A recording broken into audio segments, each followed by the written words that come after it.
So you're exhausted not from work, not from family obligations, but from trying to convince the world that you're interested. It's a full-time job these days, isn't it? Posting Instagram stories about your awesome weekend when in reality you spent half of it Googling how to make life more interesting. But hey, you took a photo of that overpriced smoothie and captioned it Vida Loca, so technically you're winning, right?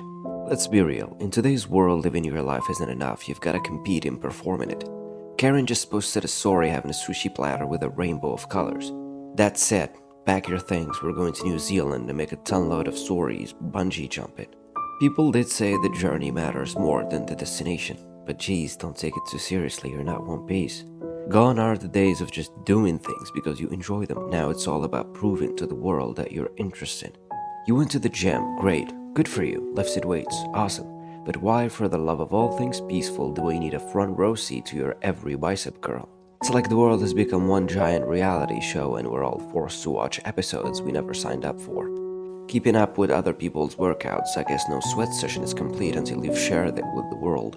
Take brunch, for example. I thought brunch was supposed to be about eating too much and gossiping with your friends. But now you can't even enjoy a waffle without someone across the table angling their phone for the perfect shot of their food masterpiece. I'm sorry I didn't realize we were all contestants on MasterChef, Instagram edition. Or let's talk about vacation photos. I'm happy you went on a trip, really, but must you post a picture of your toes in front of the ocean with the caption "Living my best life"?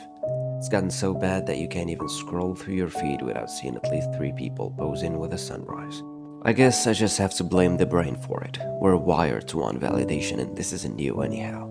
I guess in the old days we impressed each other by spearing mammoths.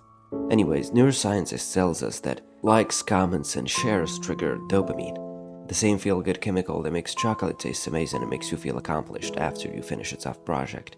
But in this case, it's cheap, fast, and frankly meaningless. They would also say this is social comparison theory. Basically, your brain's obsessed with stacking your life against everyone else's. If your friend posts a picture skydiving, your brain's like, quick, find something more extreme, you're falling behind. How about goat yoga? It's not enough to just live anymore, you've got to live it better, bigger and preferably upside down, wearing trendy clothes in front of a scenic backdrop. Jean-Paul Sartre is a blunt guy. According to him, life is essentially meaningless, but we're responsible for giving it meaning. And look at us, what did we decide to give meaning to? Hashtags. I'd say it's ridiculous, but then again, that's what it means to be human. What else can signify the absurdity of a spirit worn thin from ceaseless comparison, striving not for self-discovery but for the approval of a faceless crowd, enduring the scrutiny of unseen eyes, as if our own existence were not enough without the judgment of others. The spirit, once quiet and content in the mere act of being, now bends beneath the pressure to be seen. It seeks no comfort in its growth, but only in the fleeting moments where validation strikes, hollow echoes of approval from a multitude that never lingers. How whimsical it seems, this pursuit of recognition, a chase after shadows where even the trivial becomes adorned with the grandeur of false achievement.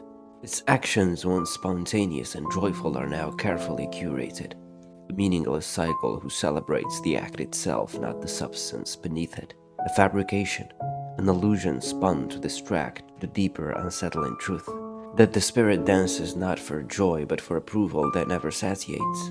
Freud would probably suggest that our online performances are just modern versions of what he called sublimation, a mature type of defense mechanism in which socially unacceptable impulses or idealizations are transformed into socially acceptable actions or behavior, possibly resulting in a long-term conversion of the initial impulse. But really, it's just the same old ego struggling for validation. But there's more to this than ego alone. According to Heidegger, most people live in what he termed inauthenticity, allowing their lives to be dictated by the conventions and expectations of others rather than confronting the truth of their own existence. Social media, with its relentless pressure to appear interesting, is the very embodiment of this inauthenticity.